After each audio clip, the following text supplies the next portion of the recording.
Good evening. I'm Phil Haslinger. And I'm Michael Bryant.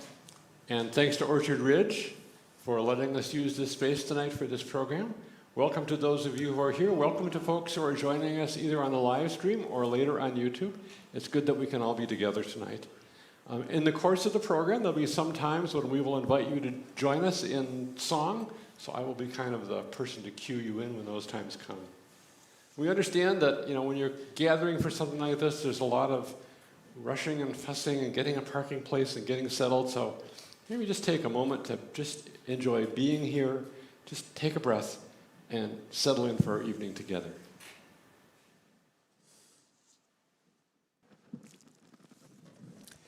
The 13th century poet and Sufi mystic Rumi has long transcended national borders, ethnic divides, and spiritual divides.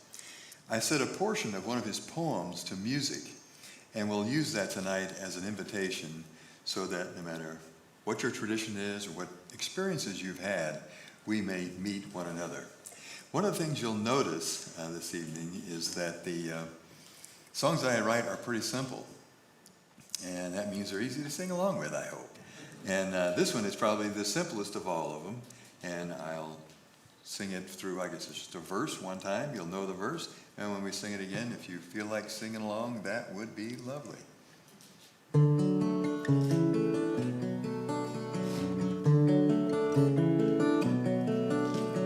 Out beyond the ideas of right doing and wrongdoing, there is a field. Out beyond the ideas of right doing and wrongdoing, there is a field. I'll meet you there. I'll meet you there. I'll meet you there.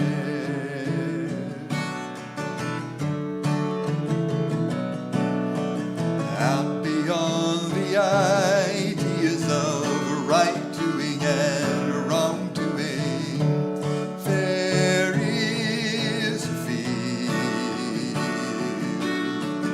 Out beyond the ideas of right doing and wrongdoing, there is a field.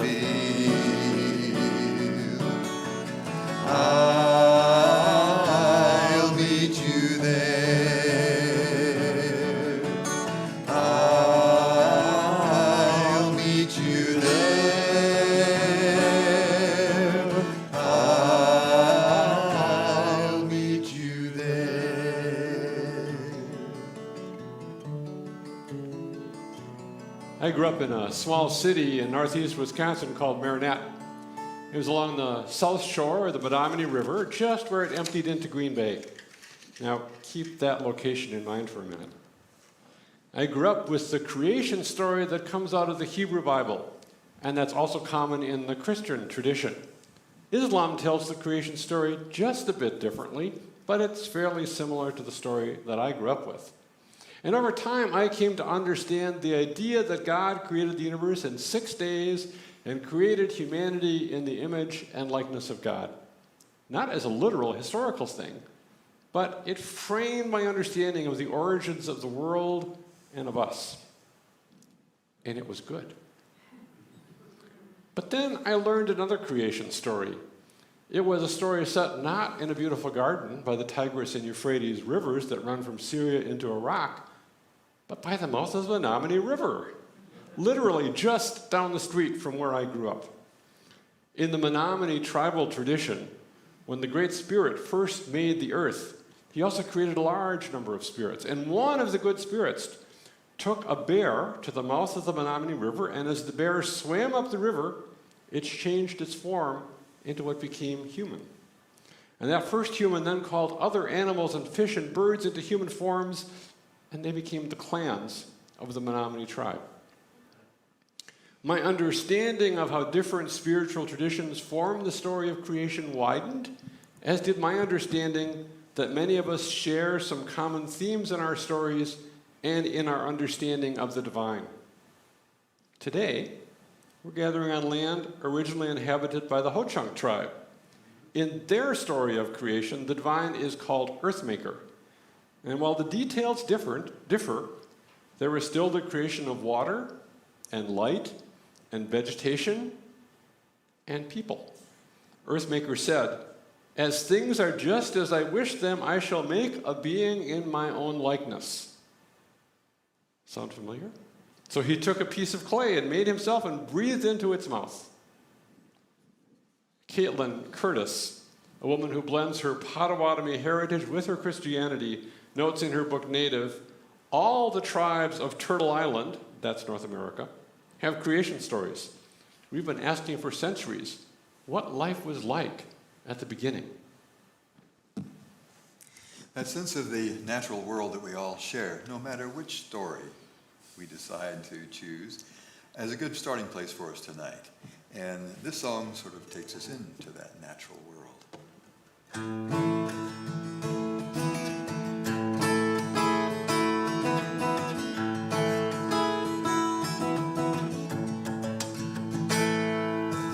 Praise the Lord of all creation, Spirit of unending love. Praise the gift of life she brings us, love and life combined as one. When you see the snow-capped mountain shining glory in the sun, you can feel the mighty power, love and life combined as one.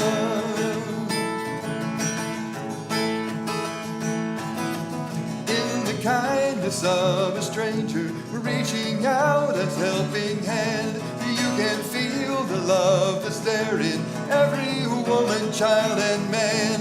When you see the flowing wheat field shining glory in the sun, you can feel it all around us, love and life for everyone.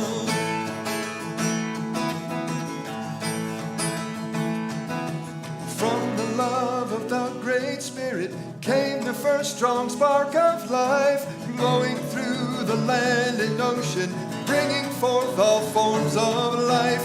We must all respect this power, 1,000 ways to kneel and pray. We must all believe it truly, that love and life can find a way.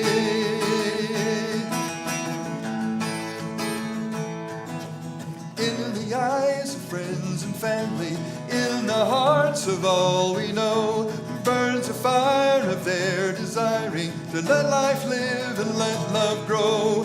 When you see the evening sunset blazing glory in the sky, you can feel life all around us, bringing life to you and I. In this hour that we're together, praising love in word and song, raise a prayer to life and love, love and life combined as one, love and life combined as one.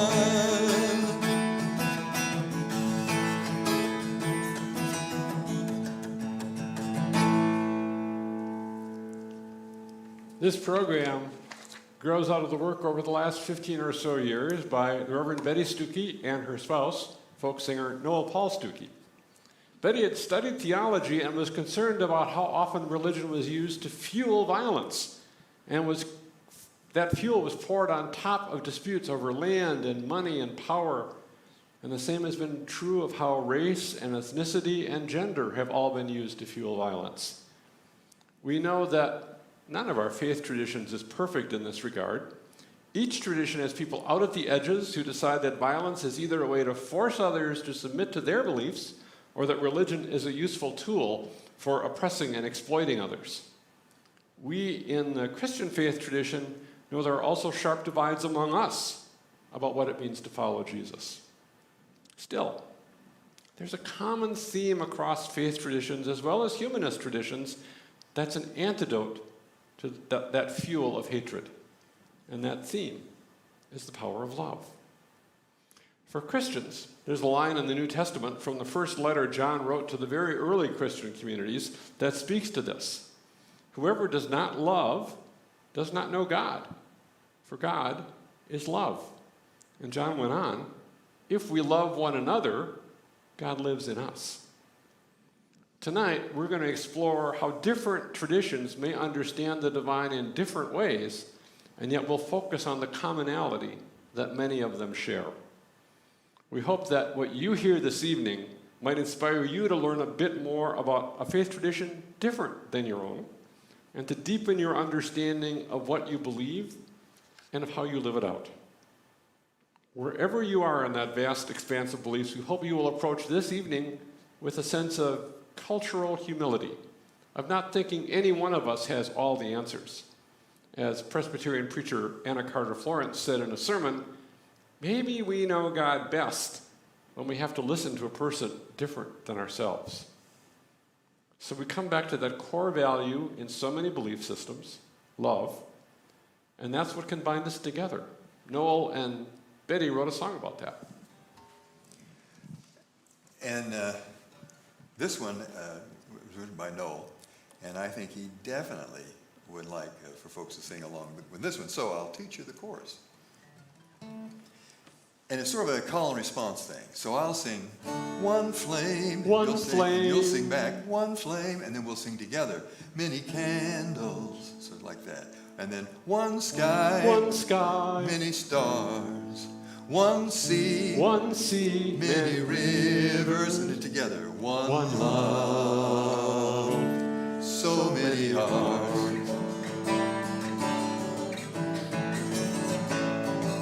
One flame, many candles, one sky, many stars, one sea, many rivers, one love, so many hearts. We live in the same house on different floors. I've got my window, and you've got yours. Each got a doorway that leads to the hall, but the rooms are so cozy and the doors are so small. One flame, many candles, one sky, many stars, one sea, many rivers, one love, so many hearts. Sometimes we sit by our windows and stare. Sometimes we wonder what's happening out there. Is there something we're missing? Something we ought to see? Something bigger than life, oh yeah, something bigger than me. One flame, many candles, one sky, many stars, one sea, many rivers, one love, so many hearts. I'm reading a book I found on the shelf. It's a mystery that I have written myself.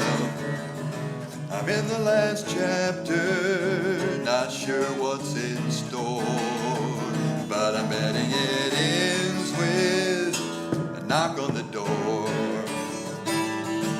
One flame, many candles, one sky, many stars, one sea, many rivers, one love, so many hearts. One more time. One sea, many candles, one sky, many stars, one sea, many rivers, one love, so many hearts.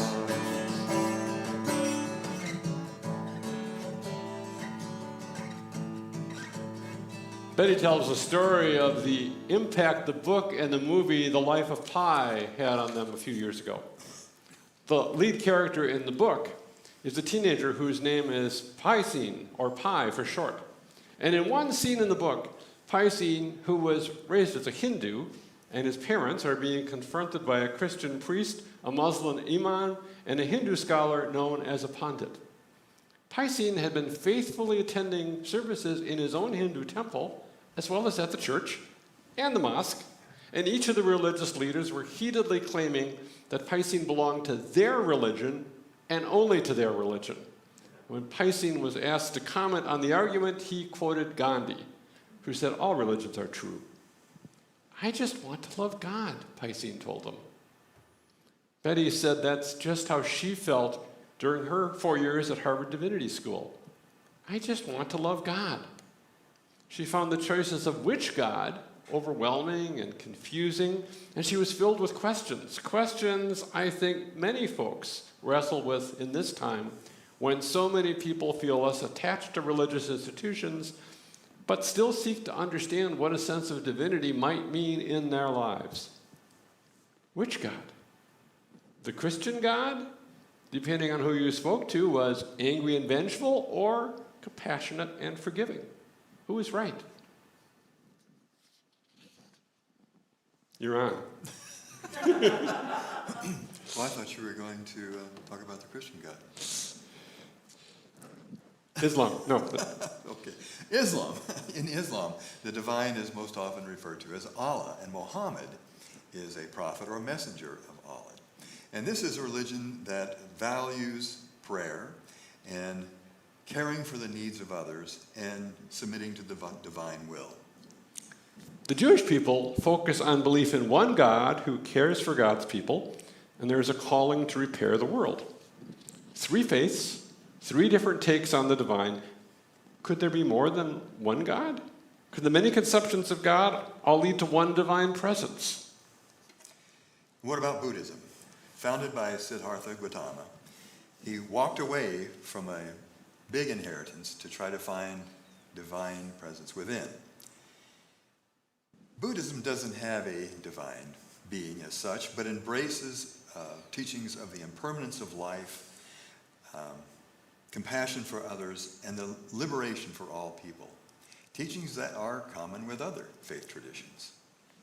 Or Hinduism, which is formed from diverse traditions and embraces many manifestations of the divinity, called Brahman, the supreme spirit, the ultimate reality. Hinduism is often called the oldest living major religion, and it has a rich tradition of spiritual practices. And what about the Sikhs, who believe in the oneness of God and all humanity? Or the nature religions that bring us closer to that natural world around us? Or the Eastern religions like Taoism, Shinto, and Confucianism, which have built deep philosophical and ethical systems that teach love and respect for others and for the traditions of family and culture. And then there are the modern-day faith religions like the Church of Jesus Christ of Latter-day Saints or the Baha'i.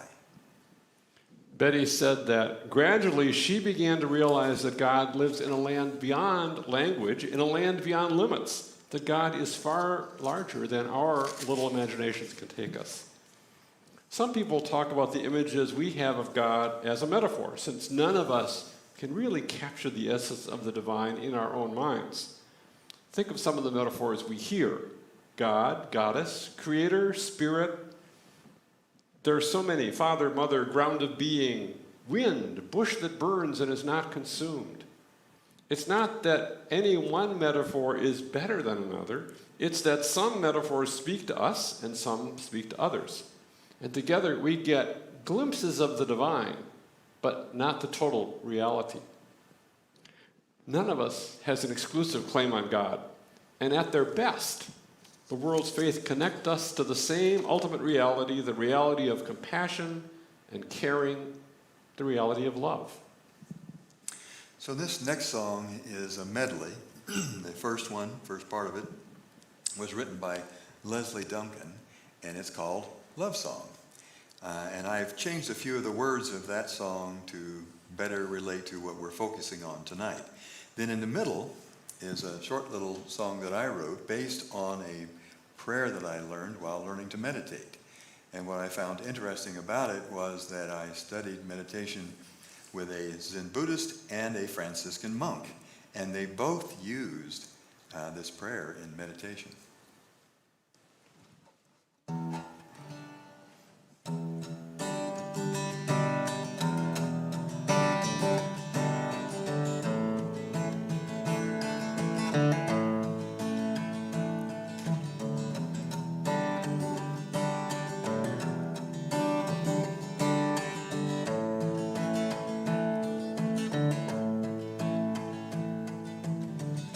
Words I have to say may well be simple, but they're true.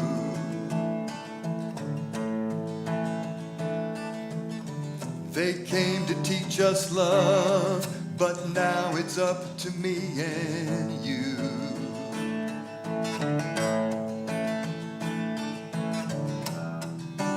Love is the opening door. Love is what they came here for. No one could offer you more. Do you know what I mean? Have your eyes really seen? Breathe in, and as you exhale, fill this room with hope. Breathe in, and as you exhale, fill this land with peace. Breathe in, and as you exhale, fill this world with love.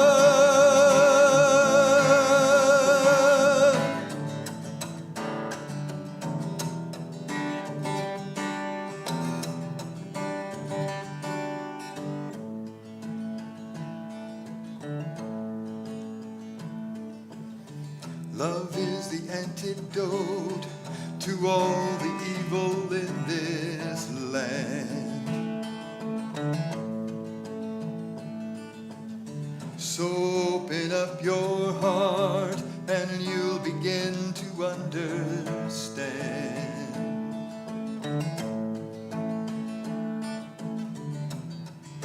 Love is the key we must turn. Love is the flame we must burn. Love is the lesson we must learn. Do you know what I mean? Have your eyes really seen?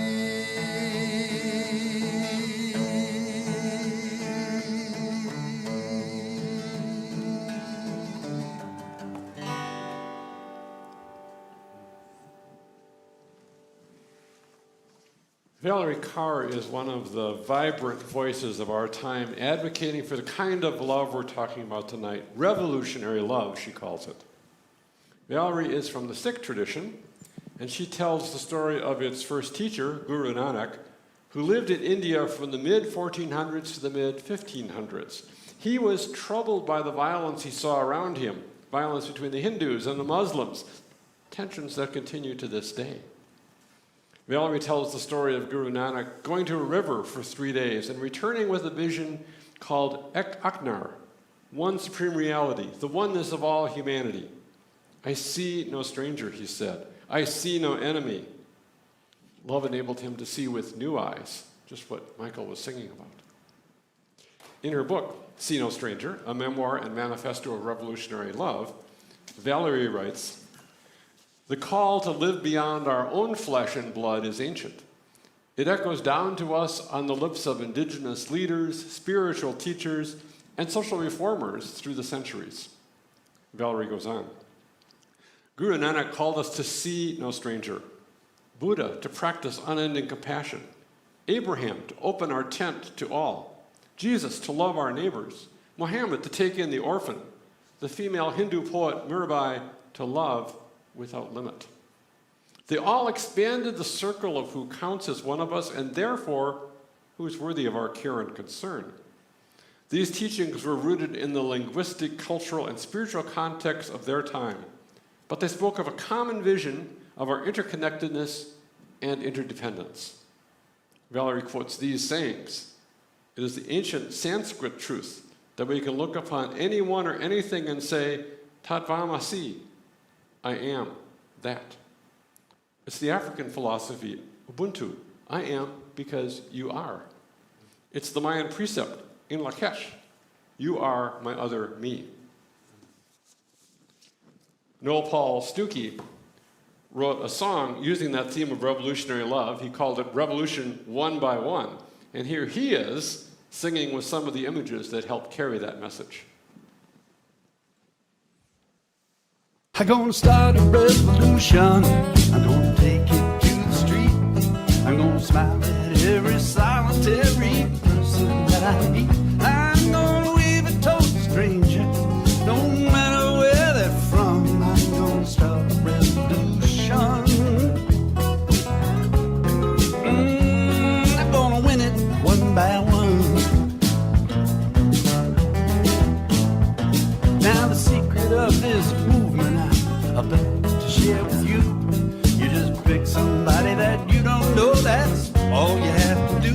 You don't need no other weapon than that smile upon your face. Just say hello, let them know.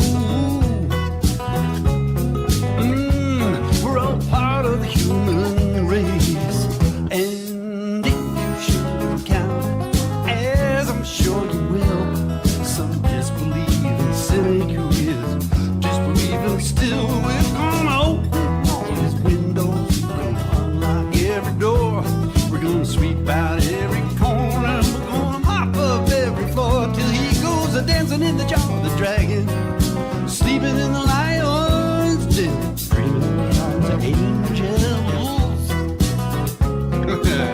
Yeah, and he falls in love again.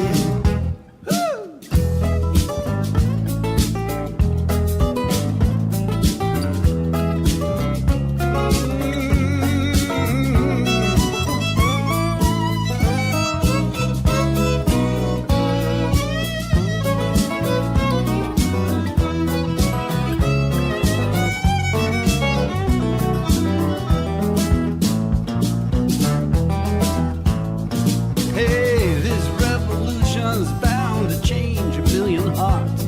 Totally disarm the enemy before the fighting starts. Hey, we're gonna laugh in the face of evil. That misdirected fool, we're gonna start a revolution. Yeah, we're gonna win it, me and you. But we're a raggle-jaggle army, got no uniform or guns. Still been caught by coincidence, so maybe we're the ones to take this revolution to the street. And smile at every solitary person that we meet. We're gonna wave at total strangers, no matter where they're from. I'm gonna start a revolution.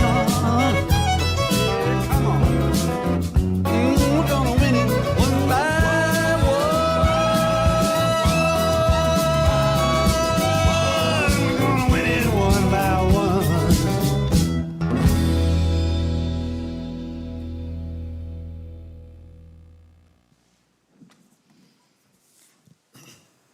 And then there is Black Elk.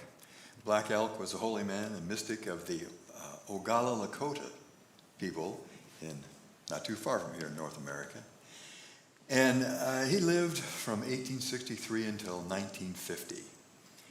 And he was a bridge between the rituals of his tribe and the Christians that he worshiped with. His grandson put it this way: he was equally at home praying with his pipe as with his rosary.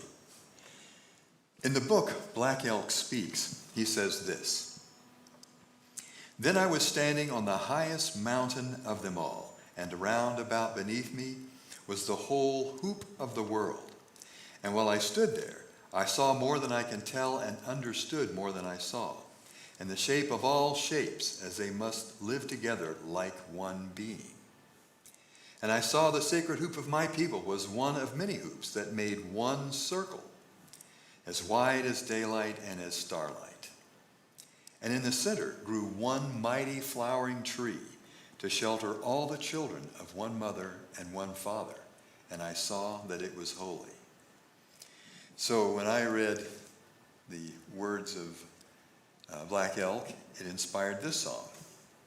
And I'll teach you the chorus. Very, very simple. Hoops within hoops, great circle of love. Try that with me. Hoops within hoops, great circle of love. Bring all hoops together, combine them with love. Bring all hoops together, combine them with love. He climbed the great mountain, and what did he see? He climbed the great mountain, and what did he see? A circle of love connects you to me. A circle of love connects you to me. Hoops within hoops, great circle of love. Bring all hoops together, combine them with love. He climbed the great mountain, and what did he see? A circle of love connects you to me. Black Elk was holy and Black Elk was wise. He led the Lakota Creek Northern tribe. He once had a vision so real and so true, how a circle of love connects me to you. Hoops within hoops, great circle of love. Bring all hoops together, combine them with love. He climbed the great mountain, and what did he see? A circle of love connects you to me. In the center where stillness and motion are one, a spirit tree grows, shines like the sun, with branches outreaching so wide and so tall. One mother, one father to nurture Saul.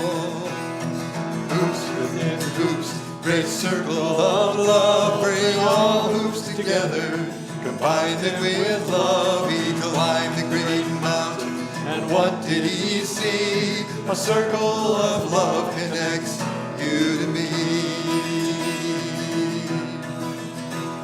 A circle of love.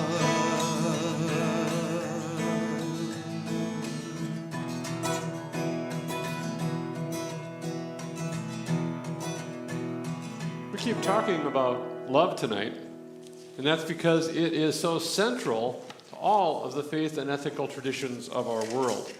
Notice the similarity in these themes across time and faith. Let's start with the ancient religion of Hinduism.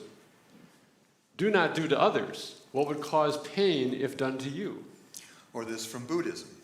A state which is not pleasing to me, how could I inflict that upon another? From Confucianism, these words: what you do not wish for yourself, do not do to others. Or this from Taoism. Regard your neighbor's gain as your own gain, and your neighbor's loss as your own loss. In Judaism, the book of Leviticus in the Torah says, you shall love your neighbor as yourself. And then in the Talmud, that ancient book of Jewish law, there is this from the wise teacher Hillel: that which is hateful to you, do not do to your fellow. This is the whole Torah, and the rest is commentary. Go and learn it. For Christians, the words of Jesus in the Sermon on the Mount contained in the Gospel according to Matthew have a familiar ring. In everything, do unto others as you would have them do unto you. For this is the law and the prophets. In Islam, from one of the hadiths, the sayings of Muhammad, there is this account of him telling someone seeking the way to heaven, as you would have people do to you, do to them. And what you dislike to be done to you, don't do to them. And on they go. There are versions in Sikhism and Wicca, in Baha'i, and in African religions. It's a central ethical principle in humanism. So can we not all come together with this as a starting place? So when I began to read all these various golden rules, and many more than we were able to go through tonight, it was just amazing how, in theory, all these people were really believed the same thing. And it inspired this song. All right, see if I can get it going here. All right, fingers are not working here, excuse me.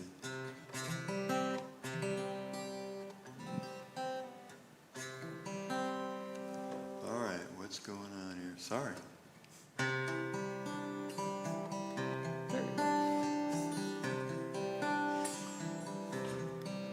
Let's start here and let's start now. The golden rule will show us how to all be sisters and brothers too, when we all live humbly by the golden rule. The rule is simple and the rule is clear. Let all God's children have the ears to hear. We're on a pathway to a better world, when we all live humbly by the golden rule. Take my hand and I'll take yours. We'll live in peace with no more wars. It will come true if you believe, and we all live humbly by the golden rule. The rule is simple and the rule is clear. Let Yahweh's children have ears to hear. We're on a pathway to a better world, when we all live humbly by the golden rule.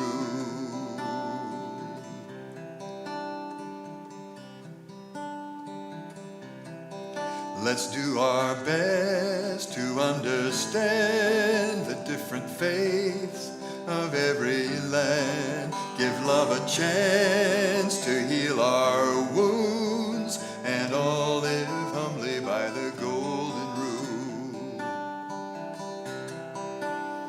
The rule is simple and the rule is clear. Let Allah's children have ears to hear. We're on a pathway to a better world, when we all live humbly by the golden rule. When we all live humbly by the golden rule.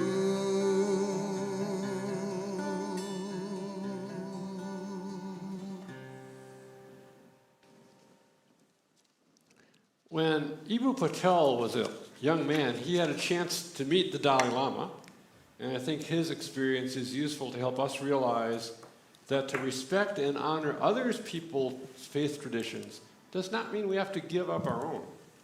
Here's how he tells his story in his book, Acts of Faith. Ibu grew up the son of Indian parents in a Chicago suburb. He was raised as a Muslim, spent time as a college student working at a Catholic worker house in Champaign, Illinois, explored Buddhism, was best friends with a Jewish man named Kevin, and Kevin and Ibu traveled to India and immersed themselves in the rich culture and pluralistic religious scene of that nation.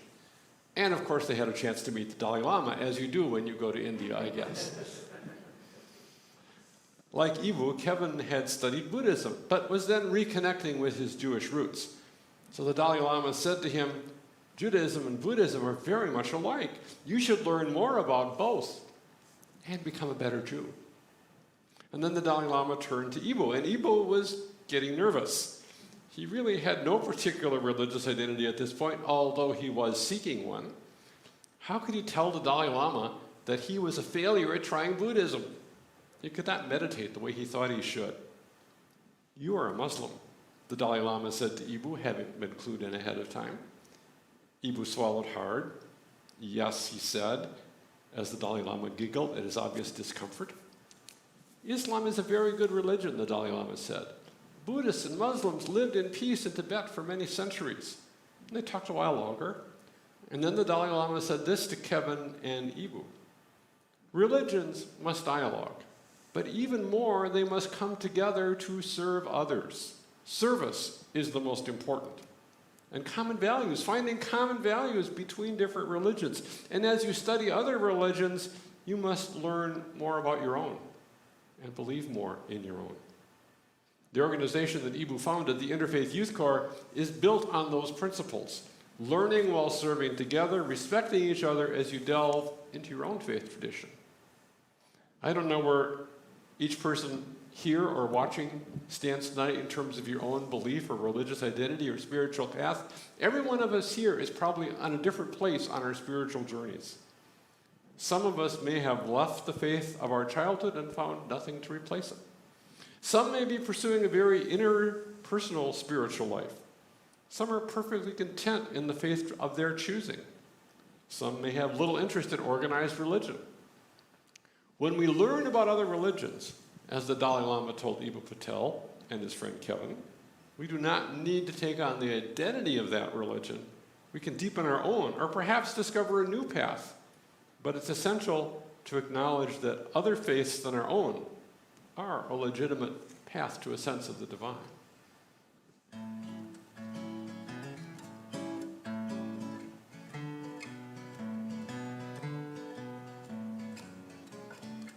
Reverend Dr. Otis Moss III, who's pastor of Trinity United Church of Christ in Chicago, uses jazz as a metaphor for the richness we find in diversity, whether it's the diversity of cultures or the diversity of faith traditions. Each instrument in a jazz performance brings a different perspective. Each one gets a space for a solo, but together they create a vibrant sound. As Moss said, the bass never tells the drum, you gotta sound like me. The bass says, I have my own unique perspective, and the sound that I bring to the table is something that contributes to the entire sound. We work on this together. What comes forth is a blend that highlights each instrument. It offers a variety of harmonies. What we're talking about tonight, about religion, about beliefs that too often divide, but that could bring us together in the tapestry that illuminates what's distinctive without any one thread dominating the other. We know that if we start feeling superior to people who are different from us, we begin to go down that path of division. So we need to approach all of this with a sense of humility. Betty Stuckey tells a wonderful story about learning that kind of cultural humility that is a vital part of what we need in our lives if we're going to let love rule.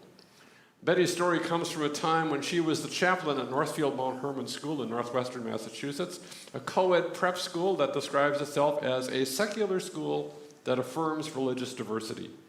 There were 9 different spiritual life groups on the campus, but the numerous Muslim students on the campus refused to come to the monthly interfaith service.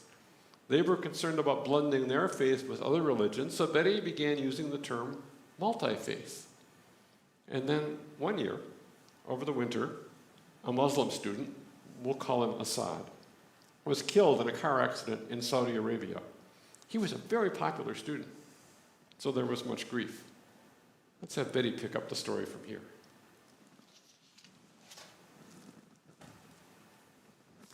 And so when the school came back after the winter break, I gathered the Muslims together to see if we could come up with some good way to honor him, to have some kind of memorial service. Now, I had done lots of memorial services, and I knew the right way, the only way, no other way, to do this service. It was clear. We would have candles, flowers, readings, music. It was obvious that was the way to do a memorial service. Well, they had other ideas. First of all, the family of the deceased does not necessarily attend the service. Readings are only from the Hadith and the Quran, and only a Muslim may speak. Music is not generally played, and flowers were irrelevant. So the Muslim students said, no service. It's not what was done in our country. We aren't interested. We don't want it. No. I said to them, but Assad was a beloved member of this school community, and this is what we need to do to honor him. So back and forth we went, with very little progress being made on either side, and it was getting closer to be time to have the service for Assad or to not have the service for Assad. And we were beginning to talk more about whose faith traditions were right and whose were wrong instead of Assad. So, being the supposed grown-up of the group, I finally let go of my right way to do it, and I said, okay, no flowers, no music, no candles, no prayers. Now, can we have a service for Assad? Finally, they agreed, but said they would not attend. They also agreed to music and candles, but only if we put them at the end of the service, because they wanted to video the service and send it to Assad's parents, and if that was at the end, they could just cut it out. So the day of the service arrived, and everyone from the school came, including many students from other schools that had known Assad. And a few minutes before we began, much to my astonishment, in walked our Muslim students. They not only attended, but they participated. Assad's roommate came up with his guitar and he played a beautiful song that he had written for Assad. And Assad's friends came up and they stood shoulder to shoulder in front of the microphone, and each one stepped forward and said something about his relationship with Assad. One of them read from the Quran in Arabic, and they all lit a candle at the end of the service. So the video was sent to the family intact, and I gave thanks that we had been able to get over our obstinacy and our fear and our stubbornness to see the validity in somebody else's religious practices. It was a beautiful and poignant service, and we all learned much about respect and understanding.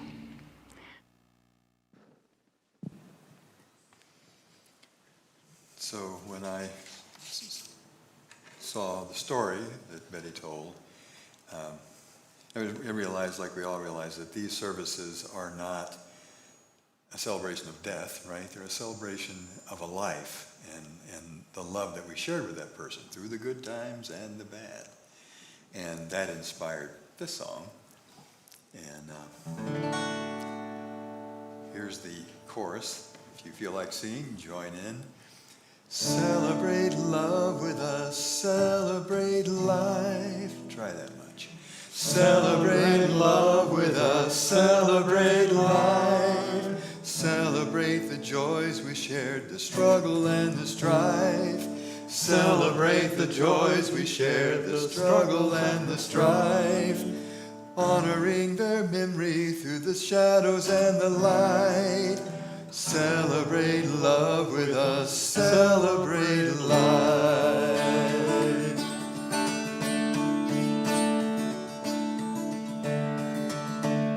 Celebrate love with us, celebrate life. Celebrate the joys we share, the struggles and the strife. Honoring our loved ones through the shadow and the light. Celebrate love with us, celebrate life. They're always with us right here in our hearts, always dear to us, always part of us. The memory sweetens each part of our lives. Each day we had was a blessing, so celebrate love with us, celebrate life. Celebrate the joys we shared, the struggle and the strife. Honoring our loved ones through the shadow and the light. Celebrate love with us, celebrate life. We'll conquer the sadness with memories of joy. Love they shared with us, love they gave to us. The memory enhances each day of our lives. Each day we had was a blessing. Celebrate love with us, celebrate life, celebrate the joys we shared, the struggle and the strife, honoring our loved ones through the shadow and the light. Celebrate love with us, celebrate life.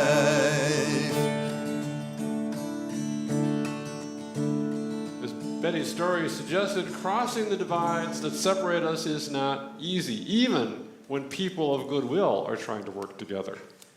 It's harder when goodwill is in short supply. We know the way some people use religions to divide us from one another. We know the trails of bloodshed across the centuries. We know how hate tries to overcome love. We know when we face someone we see as an enemy, someone we think wants to hurt us, it's hard to reach back to that common thread of love and let it conquer hate. Reverend Dr. Martin Luther King Jr. knew how hard that was for himself and for the people who looked to him for leadership. So these words remain as powerful today as when he spoke them at Dexter Avenue Baptist Church in Montgomery, Alabama in 1957. Pastor and Judge Everett Mitchell from Madison will read them for us. Another way that you love your enemy is this: when the opportunity presents itself for you to defeat your enemy, that is a time which you must not do it. There will come a time in many instances when the person who hates you the most, the person who has misused you the most, the person who has gossiped about you the most, the person who has spread false rumors about you the most, there will come a time when you will have an opportunity to defeat that person. It might be in terms of a recommendation for a job. It might be in terms of helping that person to make some move in life. That's the time you must do it. Help them, not defeat them. That is the meaning of love. In the final analysis, love is not the sentimental something that we talk about. It is not merely an emotional something. Love is creative, understanding goodwill for all men. It is a refusal to defeat any individual. When you rise to the level of love, of its great beauty and power, you seek only to defeat evil systems. Individuals who happen to be caught up in that system, you love, but you seek to defeat the system. One place where conflicts over land and power get wrapped in the robes of religion is the land of Israel and Palestine. The three faiths descended from Abraham have spent centuries battling over this little piece of real estate, only as big as the state of New Jersey in our nation. But within the traditions of Judaism, Christianity, and Islam, there are also deep wells where they can find common good. Remember those creation stories? Muslim, Jew, and Christian agree that God, in God's many names, the most holy, the eternal, Allah, Yahweh, Adonai, is one. Muslim, Jew, and Christian adhere to many of the same teachings, and yet, even believing many of the same things, they have been and are in violent opposition to each other. But listen now to their prayers. Hear the similarities in what they're asking for. First, Rabbi Bonnie Margulis, Executive Director of Wisconsin Faith Voices for Justice, hosts a Sacred Sites program where people visit a variety of religious settings in the Madison area. This prayer for our human family comes from the prayer book of Reformed Judaism. Grant peace to our world, goodness and blessing, mercy and compassion, life and love. Inspire us to banish forever hatred, war, and bloodshed. Help us to establish forever one human family, doing your will in love and peace. O God of peace, bless us with peace. Then Nasra Waheli, a Muslim woman who grew up in Somalia and came to Madison 32 years ago. She now represents a part of Madison on the Common Council and has her own consulting business called Empathy for Equity. This prayer is based on what is called the Surah Al-Hujurat, the 49th chapter and 13th verse of the Quran. She'll read it first in Arabic and then in English. يا أيها الناس إنا خلقناكم من ذكر وأنثى وجعلناكم شعوبا وقبائل لتعارفوا إن أكرمكم عند الله أتقاكم إن الله عليم خبير. O mankind, we created you from a single pair of male and a female, and made you into nations and tribes, that you may know each other, not that you may despise each other. Verily, the most honored of you in the sight of Allah is he who is the most righteous of you, and Allah has full knowledge and is well acquainted with all things. I love that line in there, making you into nations and tribes to love each other, not to despise each other. Finally, Paul Brandeis Rauschenbusch. Paul grew up in Madison and now lives in New York City, where he's executive director, or not, he's an executive with the Interfaith Youth Corps, the organization founded by Eboo Patel, who is in fact the executive director. This prayer was written by Paul's great-great-grandfather, Walter Rauschenbusch, who was a minister in New York City and one of the architects of the social gospel movement at the beginning of the last century. A Christian prayer for peace. O God, grant us a vision of this city, fair as it may be, a city of justice where none shall prey upon the other, a city of plenty where vice and poverty shall cease to fester, a city of brotherhood where success is founded on service and honor is given to nobleness alone, a city of peace where order shall not rest on force but on the love of all for each and all. Walter Rauschenbusch.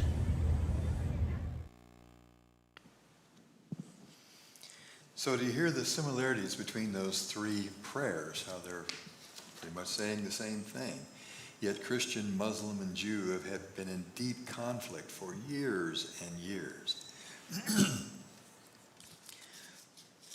The last part there is, can we bring peace in the valley? So this is another song that Noel wrote, and I'm sure he would want us to all sing out on this. The chorus, the lyrics of the chorus will be very familiar to you.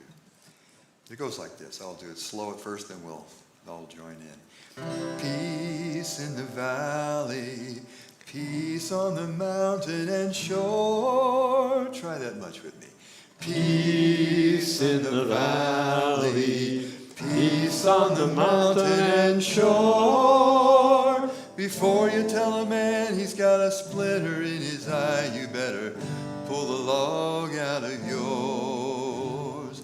Before you tell a man he's got a splinter in his eye, you better pull the log out of yours. Here we go. Peace in the valley, peace on the mountain and shore. Before you tell a man he's got a splinter in his eye, you better pull the log out of yours.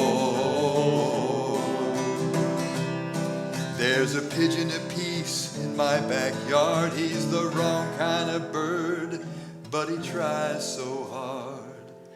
One day I told him he should have been a dove. He cocked his head, he looked at me in love. And he said, peace in the valley, peace on the mountain and shore. Before you tell a man he's got a splinter in his eye, you better pull the log out of yours. I remember the time the painted lady in town, she came to church to lay her burdens down. The preacher turned his back, the room was filled. The words she spoke, I remember them still. She said, peace in the valley, peace on the mountain and shore. Before you tell a man he's got a splinter in his eye, you better pull the log out of yours. So if you meet a man in a pastel suit with an alligator Bible to match his boots, you might not like his style too much, but if he could reach a soul, you could never You gotta say, peace in the valley, peace on the mountain and shore. Before you tell a man he's got a splinter in his eye, you better pull the log out of yours one more time. Peace in the valley, peace on the mountain and shore. Before you tell a man he's got a splinter in his eye, you better pull the log out of yours.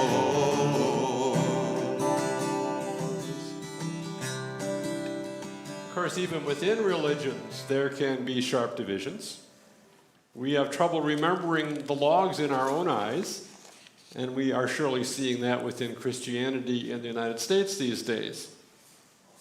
But the same principles of compassion and love ought to be touchstones. Barbara Brown Taylor wrote a wonderful book in 2019 called Holy Envy, Finding God in the Faith of Others, where she described leading her college students and herself to an exploration of some of the world's religions. But she offered this insight into dealing with people who share her own tradition. When other Christians threaten or disappoint me, I work as hard to see God in them as in people of other or no faiths. It helps to remember that these are the same Christians whom I threaten and disappoint in equal measure. The only clear line I draw these days is this. When religion tries to come between me and my neighbor, I'll choose my neighbor. Jesus never commanded me to love my religion. So we're left with two prayers from two people of different centuries, different faith traditions, dealing with different situations. And yet both prayers bring us to that place where we can cross the divides that separate us and share our stories and seek common ground. The first one comes from Thich Nhat Hanh, a contemporary Buddhist voice. He was a voice for peace during the war in his native Vietnam, and he has taught people all over the world a way of seeing life that can bring people together. This passage attributed to Thich Nhat Hanh is read by Celeste Robbins, a Jewish woman from Madison who has studied with that Buddhist teacher. Let us be truly with each other. Let us be aware of the source of being common to us all and to all living beings. Evoking the presence of great compassion, let us fill our hearts with our own compassion towards ourselves and toward all living beings. Let us pray that all living beings realize that they are all siblings, all nourished from the same source of life. Let us pray that we ourselves cease to be the cause of suffering to each other. Let us live in a way which will not deprive other living beings of air, water, food, shelter, or the chance to live. With humility, with awareness of the existence of life and of the sufferings that are going on around us, let us pray for the establishment of peace in our hearts and on earth.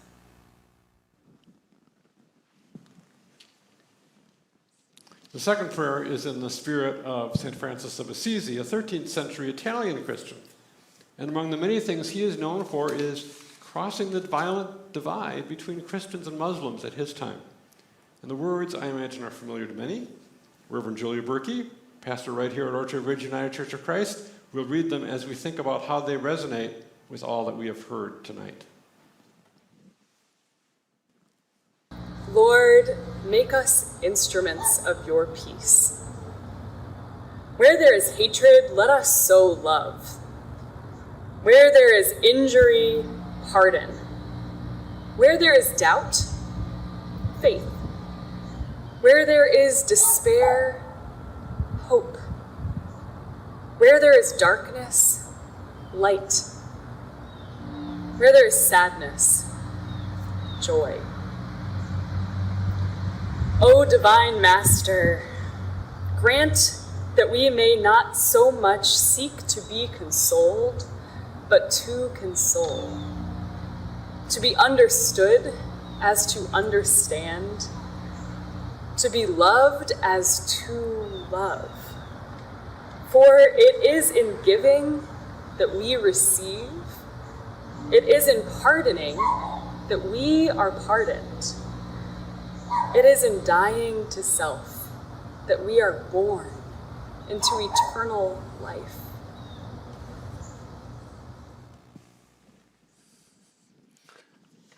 The wording of each of these prayers is very different, but the meaning is the same. We are to love, help, pardon, guide, protect, and offer peace. We're left then with a question that authors Rachel Held Evans and Matthew Paul Turner posed in a beautiful children's book that came out recently called, "What is God Like?" They write at the end, this is a question that people all over the world wrestle with, has been answered in many different ways. Keep searching, they write. Keep wondering. Keep learning about God. But whenever you aren't sure what God is like, think about what makes you feel safe, what makes you feel brave, and what makes you feel loved. That's what God is like. We hope that as we all leave here tonight, you'll go out with the spirit of the words and the music we've shared.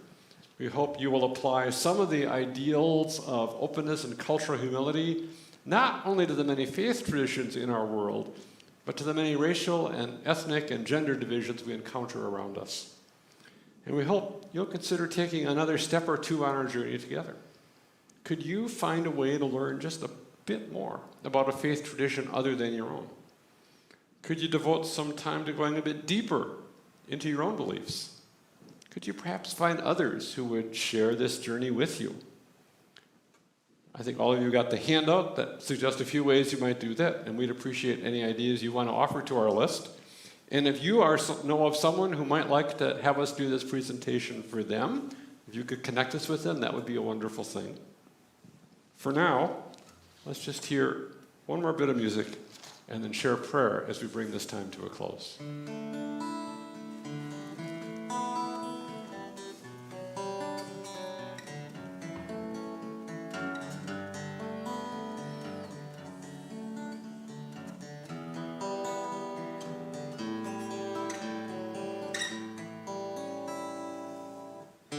One flame, many candles, one sky, many stars, one sea, many rivers, one love, many hearts, one world, many forests, one forest, many trees, one tree, many branches, one branch, many leaves, one life, many dreamers, one death, many tears, one word, many meanings, one hope, many years, one light, many candles, one sky, many stars, one sea,